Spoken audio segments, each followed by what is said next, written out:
Buenas tardes para todos, ¿cómo están? Espero que muy bien. En el día de hoy vamos a continuar con nuestra clase de filosofía de la educación. Antes que nada, recordarles nuevamente que tienen que entrar en la plataforma, registrar su asistencia en cada clase. Se habilita a partir de las 18 hasta las 22 horas. Hay una carpetita que dice asistencia ahí arriba, ahí le dan clic y van a ingresar, registran su asistencia y tiene que dar enviar para que se pueda registrar esa asistencia. Y también quiero anunciarles que el próximo martes voy a estar dando las indicaciones de cómo va a ser el trabajo práctico que van a estar realizando para que puedan tener sus 20 puntos. Qué es lo que vamos a hacer y de qué manera vamos a realizar. Entonces el martes estén pendientes que voy a estar dando esas informaciones. Y creo que es todo el aviso de hoy y vamos a continuar con nuestra clase, con nuestros contenidos. Ya habíamos visto en el primer día la importancia de lo que es la filosofía de la educación, ya vimos también la fundamentación, ya vimos los saberes, qué es el saber, los tipos de saberes. En la última clase estuvimos definiendo un poco lo que es la educación, la historia de la educación. También estuvimos viendo la teoría de la educación y hoy vamos a ver lo que quiero compartir con ustedes es hoy esta segunda unidad ya, que es las principales filosofías de la educación. Pero antes que nada también nuestro programa nos pide definir lo que es la filosofía de la educación, que es lo que nos interesa a nosotros en esta materia. Y entonces antes de pasar a la siguiente unidad vamos a definir qué es la filosofía de la educación. Voy a apagar mi cámara para que podamos concentrarnos en los textos que quiero compartir con ustedes. Entonces, si me acompañan en la lectura, la filosofía de la educación, vemos aquí que dice: la educación es un proceso de socialización. Al educarnos somos capaces de asimilar y aprender conocimientos. Nosotros sabemos que como seres humanos, como personas, somos seres sociales. Entonces, a través de la educación se logra esa socialización. A través de la educación viene a ser un proceso de socialización de nosotros como personas, ¿verdad? Al educarnos somos capaces de asimilar y aprender conocimiento, donde nosotros vamos adquiriendo conocimientos, habilidades, ¿verdad? Se materializa en una serie de valores y habilidades que producen cambios tanto intelectuales como emocionales o sociales. Se materializa, dice, en una serie de valores y habilidades.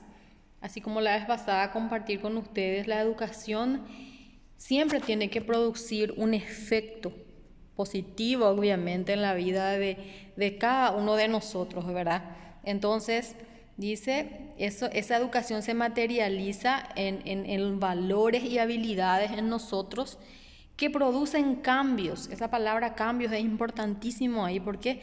Porque la educación es eso lo que tiene que producir en nosotros, cambios, tanto intelectualmente, emocionalmente y socialmente, ¿verdad?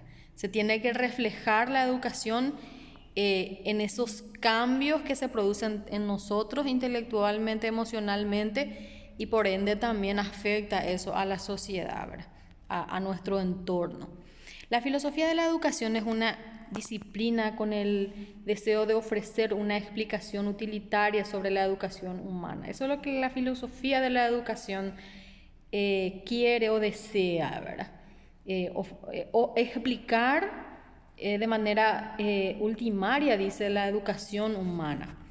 Es de gran utilidad porque cumple una función esencial a la hora de iluminar la acción humana.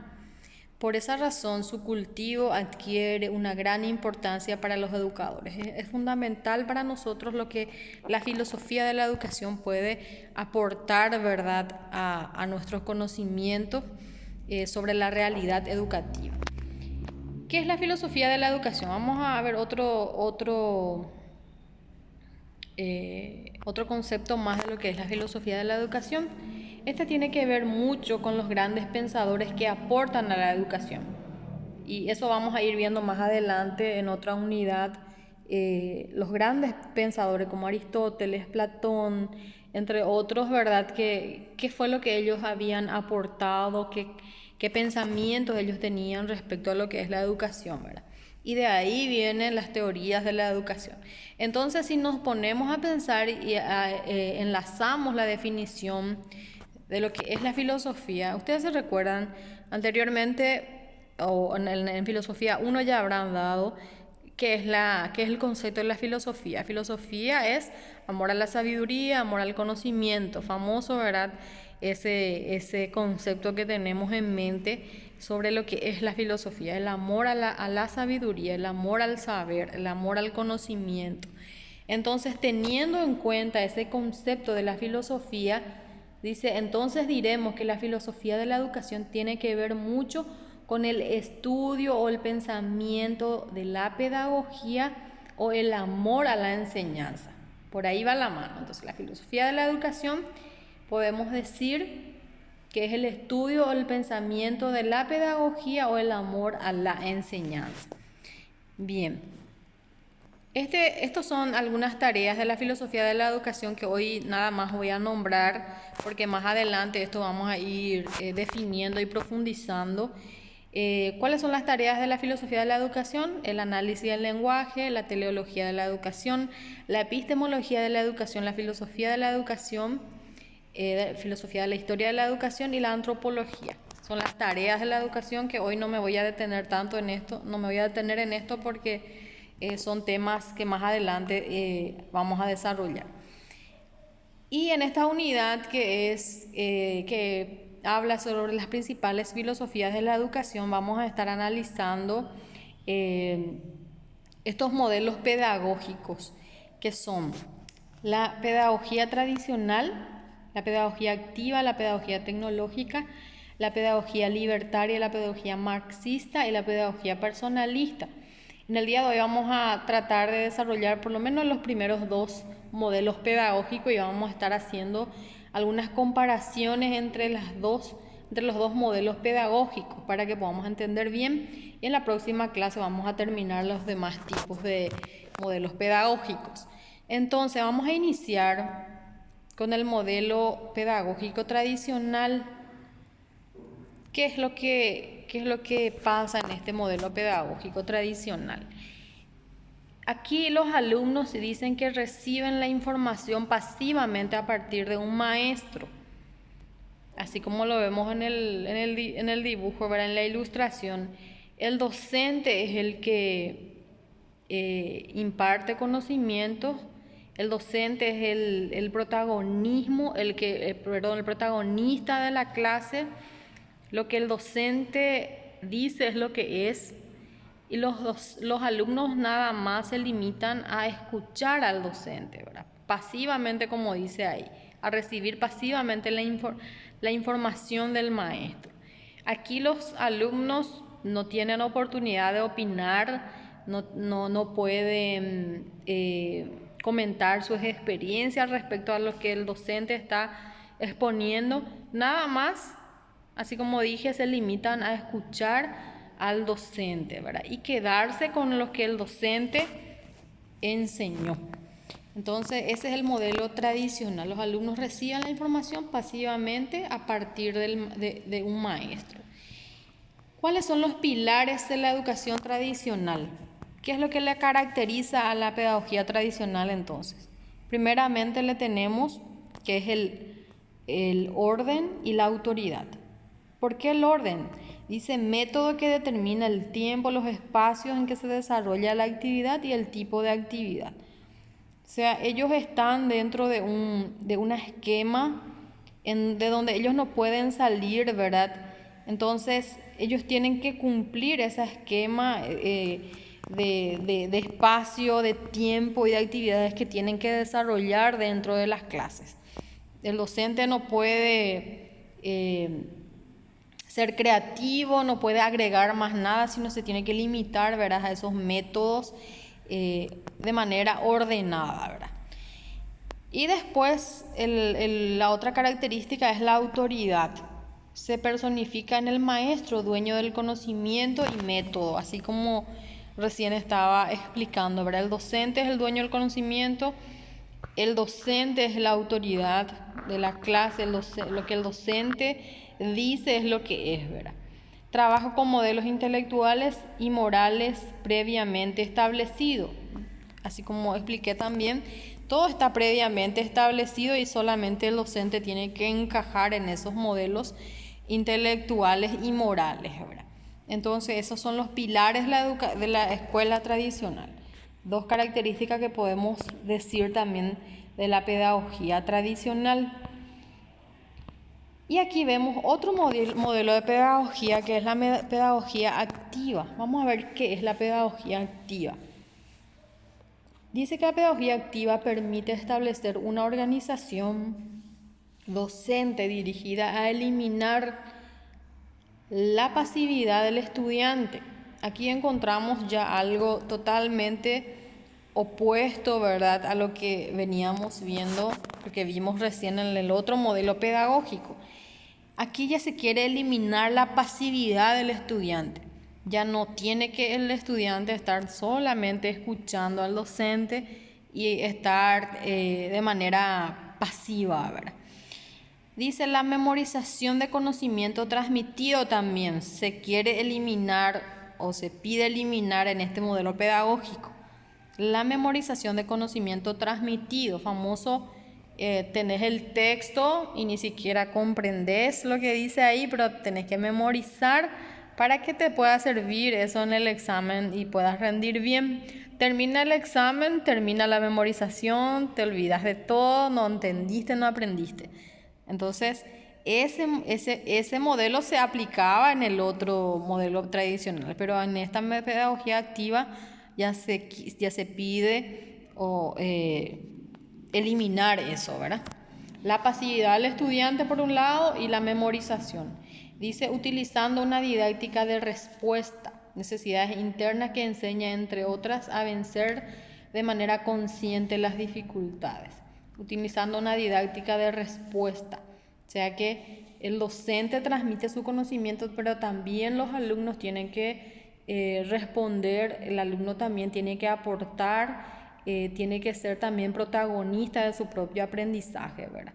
Y es tan lindo este tipo de pedagogía porque generalmente los docentes salimos aprendiendo más de los alumnos cuando nosotros hacemos participar a los estudiantes. ¿Cómo? Vos llevas tu texto, la teoría, bajás en tu clase eso, les pones eso a los alumnos y le empezás a hacer las preguntas, ¿verdad? Dándole la oportunidad a ellos para que ellos también puedan participar y cada uno tiene siempre sus diferentes experiencias respecto a ese tema que se está desarrollando y ahí surgen nuevos conocimientos. ¿Por qué? Porque cada uno eso lo baja a su propia experiencia, a su propio contexto y al comentar, ¿verdad? Se producen y se aprende muchísimo. Entonces, eso es lo que se pretende en este modelo pedagógico, que el alumno también sea partícipe, ¿verdad?, de ese proceso de aprendizaje. Bien, vamos a ver el modelo pedagogía, las diferencias entre la pedagogía tradicional y la pedagogía activa, que es lo que ya vimos recién. Primeramente vemos que la pedagogía tradicional inició en el siglo XVII y la pedagogía activa en las primeras décadas del siglo XX. Primeramente existía lo que es la pedagogía tradicional, donde lo que el docente decía, el docente era el único que hablaba dentro del aula. Y después aparece la pedagogía activa en el siglo XX, ¿verdad? ¿Cuál es el propósito de la pedagogía tradicional? Formar a los jóvenes, enseñarles los valores y las éticas, así como educarlos en las conductas de la comunidad. O sea, el propósito de la pedagogía tradicional era formar a los jóvenes así como ellos querían, ¿verdad? Para que ellos puedan saber desenvolverse dentro de la comunidad. Y en la pedagogía activa, el propósito es formar jóvenes con sentido democrático, desarrollar un espíritu crítico y de cooperación.